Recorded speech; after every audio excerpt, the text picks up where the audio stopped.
సర్పంచ్ ఎన్నికల్లో బీసీలను మోసం చేసిన కాంగ్రెస్ పార్టీ పురపౌరులను అన్యాయం చేసిందని బీసీ ఐకాసా చైర్మన్ జాజుల శ్రీనివాస్ గౌడ్ ఆరోపించారు.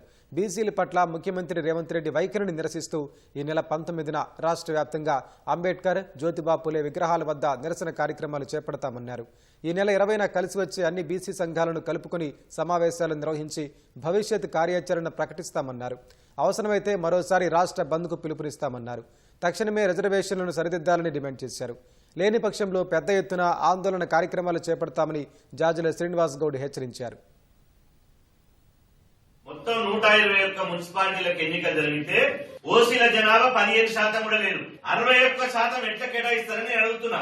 మేము 60% ఉంటే 31% కేటాయించు అంటే ఇంచుమించు సగానికి సగం అన్యాయం చేశారు. 42% ఇస్తామన్నటువంటి మాటల్ని పూని చేసి ఇవాళ బీసీలను అనగదొక్కాలనేటువంటి ఒక కుట్రతోటి, ఒక హిడెన్ ఎజెండా తోటి ఈ విధంగా అన్యాయం చేస్తే బీసీల పరిస్థితి ఏంది? మీరు ముఖ్యమంత్రులు కావాలి, మీరు మంత్రులు కావాలి, కానీ బీసీలు మాత్రం కౌన్సిలర్లు, కార్పొరేటర్లు కూడా అవద్దా?